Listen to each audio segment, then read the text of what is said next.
Olá, meu nome é Lucas e ao longo da discussão que se inicia agora nós traremos algumas noções básicas de embriologia humana. Para a gente começar essa discussão, a gente tem que relembrar de alguns tópicos que costumam ser discutidos em ensino médio, que são a mitose e a meiose.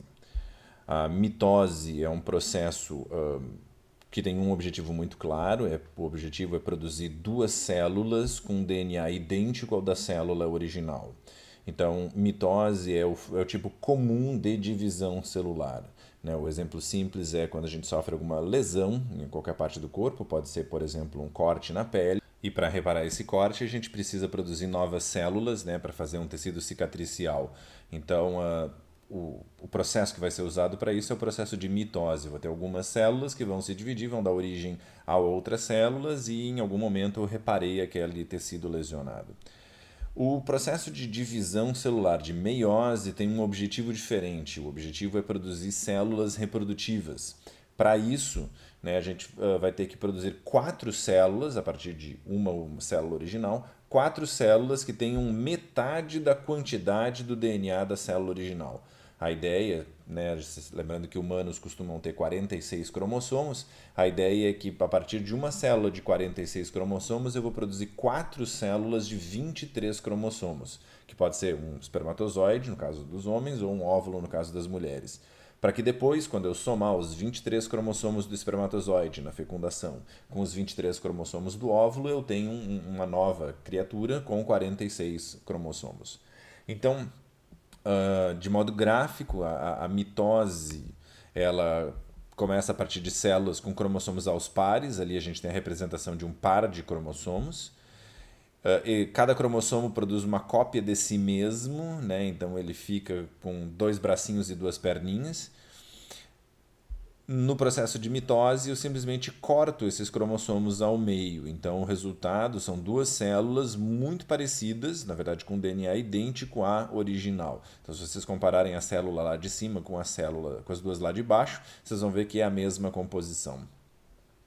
Por outro lado, quando a gente vai fazer uma meiose, a partir de uma célula com pares, com cromossomos aos pares, eu primeiro duplico esses cromossomos, então cada cromossomo passa a ter dois bracinhos e duas perninhas, e em vez de dividir ao meio, como na mitose, eu separo aquele par de cromossomos. Vai um par para um membro do par para um lado, um membro do par para o outro, e depois eu tenho uma segunda etapa de divisão, que eu vou daí cortar cada cromossomo ao meio. Então, de uma célula com pares de cromossomos, como lá em cima a gente vê, eu vou ter quatro células com cromossomos que não estão mais pareados. Então, uma diferença importante que a gente vê é que na mitose eu tenho uma única divisão ao longo do processo. De uma célula eu produzo duas. Enquanto que na meiose, um único ciclo de meiose, eu tenho duas divisões. Primeiro uma célula dá origem a duas e depois essas duas dão origem a um total de quatro. A meiose, então, vai ser fundamental para a produção de espermatozoides e de óvulos. A gente discute primeiro a versão espermatozoide.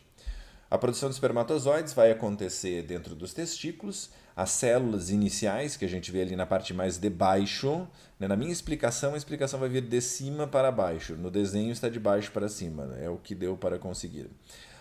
A gente começa com espermatogônias. Espermatogônias são células tronco, ou seja, elas são capazes de se dividir várias e várias e várias vezes. Essas células tronco, essas espermatogônias com 46 cromossomos, elas vão passar por etapas de meiose para dar origem a novas espermatogônias. Afinal, células tronco elas têm que se renovar constantemente, e essa é uma das habilidades delas, manter uma renovação constante. Mas também essas espermatogônias dão origem a espermatócitos primários, que continuam tendo 46 cromossomos, porque afinal eles foram produzidos por mitose. Esses espermatócitos primários vão passar pela primeira etapa da meiose, que a gente chama de meiose 1, e que vai gerar os espermatócitos secundários. Eles têm apenas 23 cromossomos, mas estão com os bracinhos e perninhas duplicados. Eles depois vão passar pela meiose 2, a segunda fase da meiose, e daí vão gerar as espermátides, e essas espermátides vão amadurecer, dando origem aos espermatozoides. Então, de um espermatócito primário, com 46 cromossomos, eu gerei 4 espermatozoides com 23 cromossomos. Esse processo vai acontecer de modo parecido na produção de óvulos. A gente parte de um oogônio, às vezes chamado também de ovogônio, com 46 cromossomos, também é uma célula-tronco, também vai ter a capacidade de se reproduzir várias e várias vezes.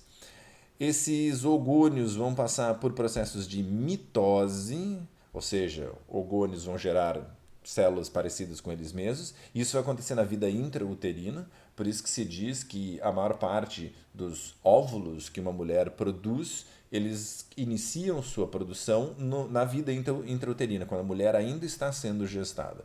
Mas então esses oogônios vão passar por mitoses, alguns deles vão se transformar em oócitos primários. Então, cada mulher já nasce com uma quantidade muito grande de oócitos primários e são, a princípio, os oócitos primários que ela vai ter disponível para usar o resto da vida dela. A cada ciclo menstrual, alguns oócitos primários começam a ser amadurecidos em outras células, os oócitos secundários aparecem num instante, mas então a cada ciclo menstrual faça a primeira etapa da meiose e produz-se um oócito secundário. Então, dos vários oócitos primários que estão tentando amadurecer ali no ovário, um deles se torna dominante e é produzido como ócito secundário. Ele ainda não completou a sua meiose, mas é essa célula que vai ser, como a gente diz, ovulada. Isso, na verdade, chama atenção para uma característica especial da reprodução humana. Os humanos não têm um óvulo verdadeiro. O que as mulheres liberam a cada ciclo é um oócito secundário, que não é um óvulo completo ainda. Porque a meiose 2 só vai acontecer, né, a segunda etapa da meiose só vai acontecer após a fecundação. Então, depois que houver a fecundação, que eu vou ter um óvulo. Só que como já houve a fecundação, não é mais um óvulo, já é um zigoto, que é o resultado da fecundação. Então, é uma situação pouco comum, em que, em vez de ser um óvulo completo, já tendo feito as duas etapas da meiose que vai ser liberado, é um oócito secundário. Uma observação extra importante na produção de gametas, né? Gametas é o termo que a gente usa para óvulos e espermatozoides, com relação à variedade de gametas que as pessoas produzem. A gente tem que lembrar que nós temos que cada par de cromossomos, na hora de fazer uma meiose, né, digamos que você tem o cromossomo par número 1, o azul e o vermelho, só para fins de explicação. Na hora de produzir um espermatozoide, tem uma chance de 50% desse espermatozoide receber o cromossomo 1 azul ou o cromossomo 1 vermelho. Então, para cada par de cromossomos, eu tenho duas possibilidades, né? São 23 pares, então o número de combinações possíveis é 2 na 23 possibilidades. Isso significa que cada homem é capaz de produzir mais de 8 milhões de tipos diferentes de espermatozoides. E, em tese, uma mulher seria capaz de produzir uma variedade tão grande quanto. Né? A gente só tem que lembrar que os homens produzem diariamente milhões de espermatozoides e as mulheres liberam 1 ou 2 óvulos por mês. Se a gente levar em conta essas combinações possíveis, né, de 8 milhões vezes 8 milhões, a gente tem um número muito grande de possibilidades. Isso ajuda a entender por que mesmo que duas crianças sejam filhas do mesmo pai e da mesma mãe, a chance delas serem geneticamente idênticas é basicamente zero, a não ser que sejam gêmeos idênticos. Então, o processo de fecundação, depois da produção do óvulo do espermatozoide, ele vai acontecer como uma sequência de o ócito secundário é liberado, né? Lembrando que humanos não liberam óvulos, né? A fêmea humana libera um ócito secundário. Os espermatozoides que foram colocados ali no canal vaginal, próximo do cérvix, né? Próximo da abertura do útero. Os espermatozoides vão nadando ao encontro desse ócito secundário e a fecundação deve ocorrer ali no terço superior da tuba uterina, né? A antiga trompa de Falópio. O ócito secundário, ou como popularmente as pessoas chamam o óvulo, ele fica basicamente 24 horas nesse local correto para acontecer a fecundação. Isso significa que a janela fértil a cada ciclo é relativamente pequena.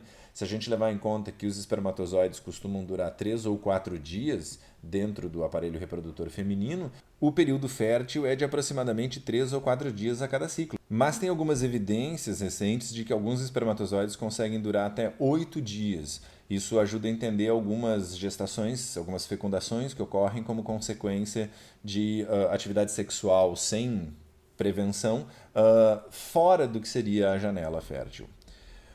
Então, se a fecundação acontecer, se o espermatozoide encontrar o óvulo, a gente vai ter como resultado zigoto, também conhecido como ovo. Eu prefiro usar o termo zigoto. Depois da fecundação, o zigoto começa a se dividir, a gente já tem ali um estágio que deve ser o estágio de 8 células, né? Vai fazer várias mitoses. Então, uma célula, que é o zigoto, daí divide em 2 células, daí 4 células, daí 8 células, 12 células, 16 células. É importante observar que na nossa contagem, nessa discussão aqui, a fecundação acabou de acontecer. Isso significa que se passaram 0 semanas na nossa explicação. Vai ser a linha basicamente ali de cima no nosso desenho, 0 semanas.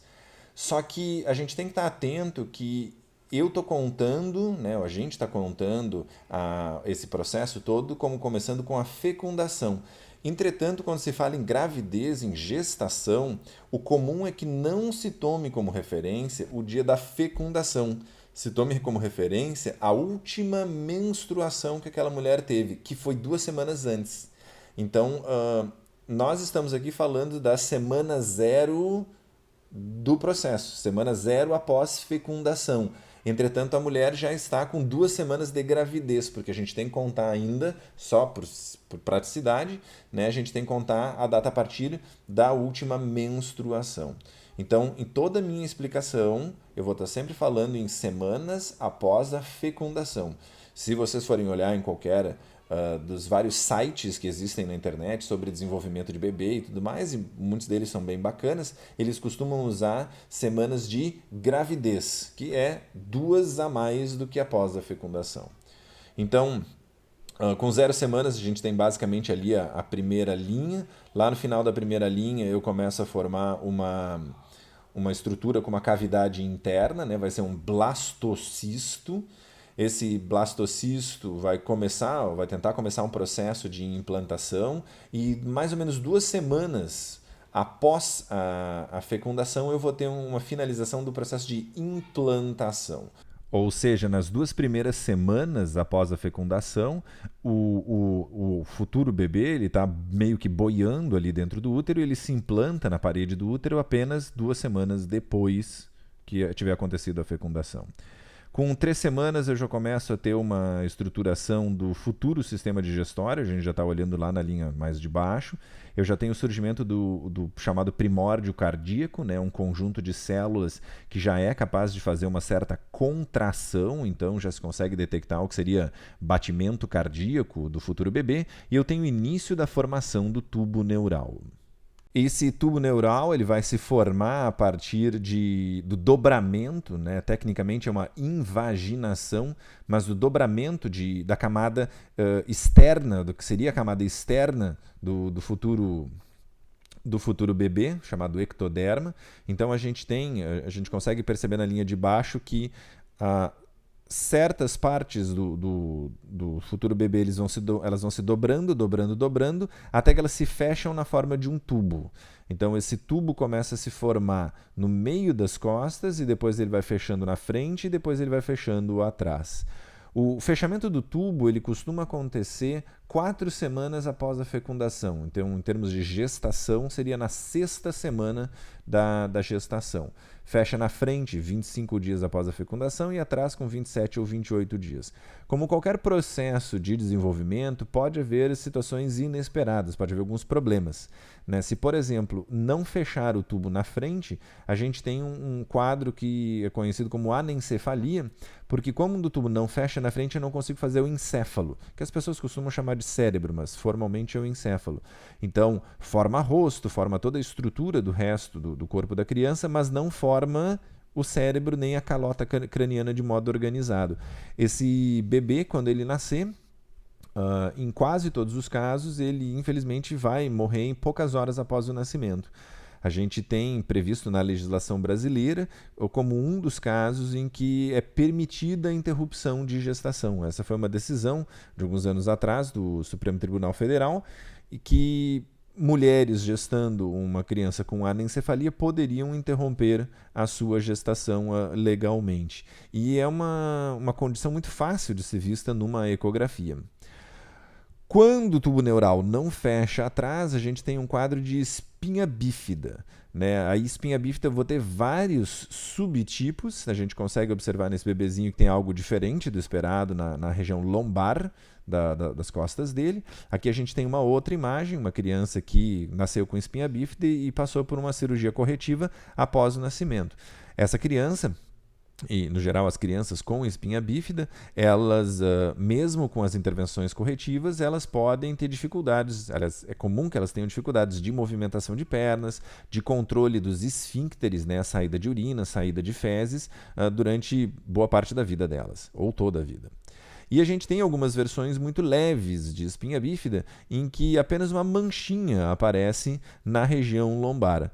Né? Esse caso aqui é um conhecido meu que, após um treino de artes marciais, a gente estava trocando de uniforme e observei que ele tinha essa mancha, conversamos um pouco e sim, ele tinha um diagnóstico de espinha bífida. Né? Algumas vértebras, né, os ossos que protegem a medula dorsal, algumas vértebras não estavam 100% bem estruturadas, mas fora isso não tinha qualquer alteração funcional nele. Mais ou menos no mesmo período, a gente tem o início da formação dos braços. Eles podem ser vistos nessa imagem como uma projeçãozinha ali à direita, mais ou menos no meio do embrião em desenvolvimento. E a gente daí tem que mencionar o caso importante da talidomida.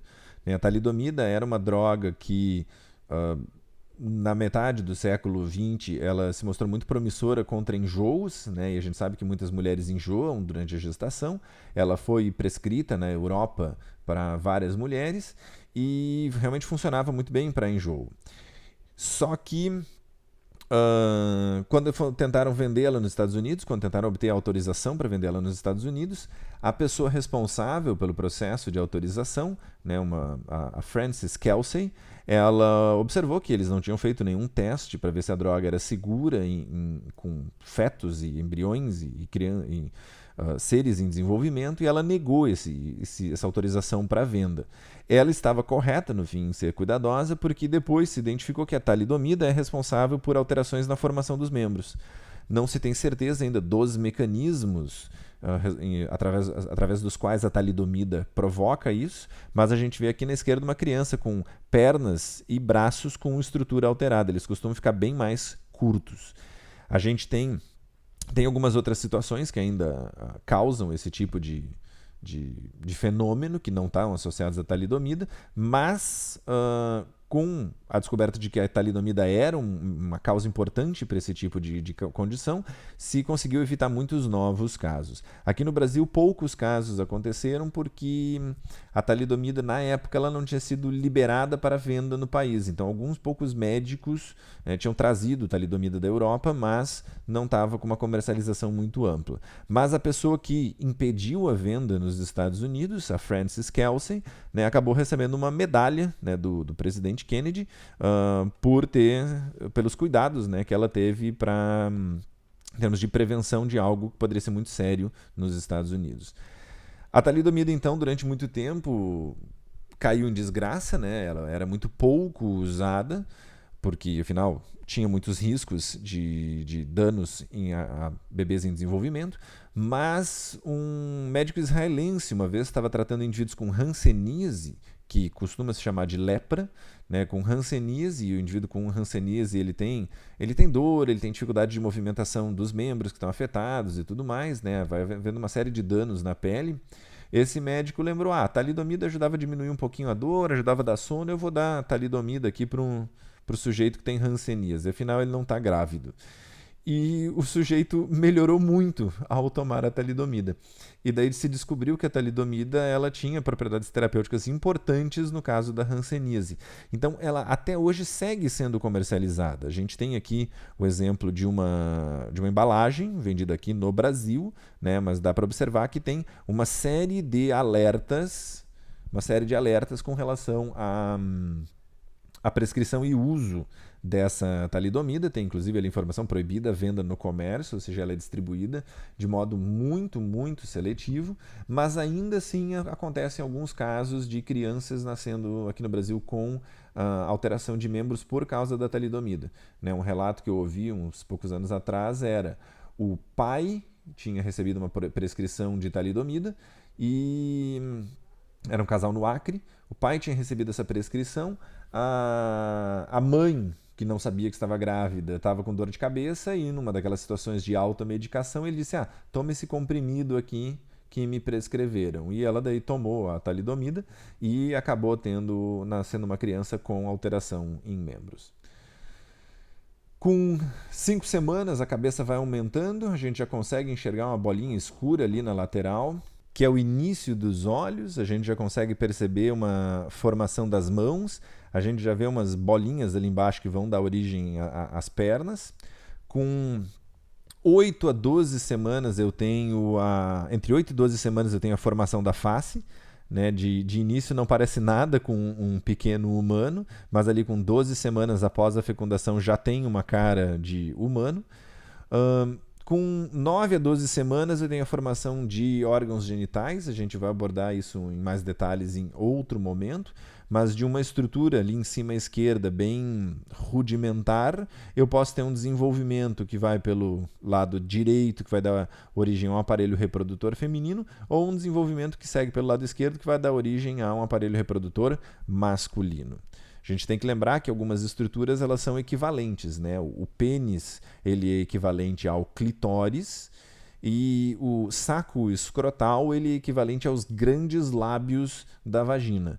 Né? Tanto que qualquer saco escrotal que pudesse ser observado, seja de humano, seja de algum animal próximo da família, né? Um animal de estimação, se consegue observar que ele tem um risquinho no meio, na verdade uma sutura, porque é onde grudou um grande lábio no outro grande lábio para depois acomodar os testículos. Com 18 semanas a gente já tem o surgimento de lanugo, né? São pelos muito finos no bebê, é comum da gente observar isso em bebês prematuros, que esses pelos eles ainda não caíram, e a gente já começa a ter movimento. E com 22 semanas a gente vai ter algo importante, a gente já tem o chamado reflexo de susto. A exposição a ruídos intensos vai fazer com que o bebê se mova dentro da mãe. Isso é importante porque indica que o sistema nervoso já está funcionando de acordo, porque eu já tenho percepção, é a percepção de um ruído intenso, por exemplo, com movimento, com ação, que é a produção do movimento em resposta a essa percepção. Né? E a gente define o sistema nervoso como um conjunto de percepções que levam a ações com algumas coisas no meio dessa percepção e dessa ação. E o último sistema a ficar pronto é o sistema respiratório, que entre 23 e 26 semanas vai estar mais ou menos adequado para funcionar. Se existe risco daquela gestação não chegar, ser completada dentro do tempo esperado, né, e se existe risco da criança nascer prematuramente, é comum que a mãe receba uma administração de corticoide, que são substâncias que vão acelerar o amadurecimento dos pulmões da criança. E entre 35 e 38 semanas após a fecundação, ou seja, se a gente for falar em gestação, 37 a 40 semanas, a criança espontaneamente nasce. A gente tem algumas situações especiais. A gente pode falar na verdade, gêmeos e depois outras variedades interessantes. O tipo mais simples, mais comum de gêmeos são os gêmeos dizigóticos, em que a mulher, em vez de soltar apenas um óvulo, ela solta 2 óvulos. Formalmente seriam ócitos secundários, eu estou usando óvulo por simplicidade de explicação, e eles podem ser fecundados independentemente, em tese até por pais diferentes. A gente tem aqui um exemplo que é o mesmo pai, é a mesma mãe, não são pais diferentes, mas é um casal inglês em que ele é de origem jamaicana, a esposa tem uma cara muito típica de pessoa da Inglaterra, do Reino Unido, e nasceu uma menininha com a cor da mãe e a cara do pai, e outra menininha com a cor do pai e a cara da mãe. Então, podem nascer crianças muito diferentes de uma mesma gestação. Então, esses gêmeos, formalmente, eles são gêmeos dizigóticos, que eram 2 zigotos. Eles também, às vezes, são chamados de bivitelinos. Esse não é um termo muito preciso, não é um termo mais adequado. Ou gêmeos fraternos. A gente tem também os chamados gêmeos idênticos ou gêmeos monozigóticos, porque eles têm origem em um único zigoto. A gente teve, na verdade, uma única fecundação e esse zigoto depois se dividiu em 2, dando origem a 2 pessoas. Então, são gêmeos ditos idênticos, porque o DNA deles é idêntico. Às vezes, eles não são idênticos em termos de aparência, eles são apenas muito parecidos, mas geneticamente eles são idênticos. Eu tenho uma situação que é relativamente comum, são os gêmeos que desaparecem. Hoje se estima que em 1 a cada 8 gestações, ou seja, perto de 12% das gestações começa com uma gestação dupla e uma das crianças não segue adiante. Provavelmente porque tinha alguma alteração cromossômica, não estava 100% bem implantado, algo do gênero. Mas se pegar o que sai da placenta e todos os anexos embrionários ali, as coisas que nascem junto com a criança, ou que saem junto com a criança, e se der uma lavada, se encontra o gêmeo desaparecido. A gente consegue ver nessa imagem uma criancinha, ela estaria de costas, dá para ver bracinho, perninha, cordão umbilical. Né, a chamada síndrome do gêmeo desaparecido, e o resultado, como é um feto esmagadinho, né, costuma ser o nome de feto papiráceo, né, em referência aos papiros, né, o material de escrita que os egípcios costumavam usar, que era uma série de fibras marteladas e prensadas uma contra a outra. Uma outra situação especial são os gêmeos parasíticos, em que eu tenho, por exemplo, 2 fecundações e os 2 zigotos se fusionam, eles se grudam, mas de modo assimétrico. Um exemplo famoso é essa menina indiana, Lakshmi. A gente tem aqui embaixo à direita a imagem dela antes das intervenções cirúrgicas pelas quais ela passou, em que ela tinha 4 braços e 4 pernas. Na verdade, 2 braços e 2 pernas eram dela. Os outros 2 braços e 2 pernas eram de uma outra fecundação, de uma irmã ou irmão que ficou grudado ali por baixo. Dá para ver no esqueleto a imagem à esquerda. Essa menina então passou por uma série de cirurgias para se retirar esses membros extras e ela não tinha controle sobre esses membros. E hoje a gente consegue ver uma imagem mais recente, em cima à direita dela. Caminha com um pouquinho de dificuldade, mas caminha e tem uma aparência muito mais próximo do usual. E uma situação bastante curiosa é das pessoas quimera. Essas pessoas são situações em que houve 2 fecundações, era para nascer gêmeos dizigóticos, mas esses 2 zigotos eles se fusionaram, eles se juntaram, de modo tão completo que nasceu uma única pessoa. Então essa pessoa ela tem 2 conjuntos diferentes de DNA. É muito difícil se descobrir um caso desses, a não ser que tu vá testar o DNA da pessoa por algum outro motivo. Então, às vezes, se descobre em situações de disputa de paternidade, de transplante de órgãos e coisas assim. Em algumas situações especiais, como por exemplo com exposição à luz ultravioleta, se consegue perceber um padrão de manchas nas costas e em outras partes do corpo. Então, as partes mais escuras seriam uma pessoa, as partes mais claras seriam outra pessoa, mas no fim é uma única pessoa. E uma outra situação são o caso dos chamados gêmeos siameses, né? Em que os zigotos eles se separaram, mas não completamente.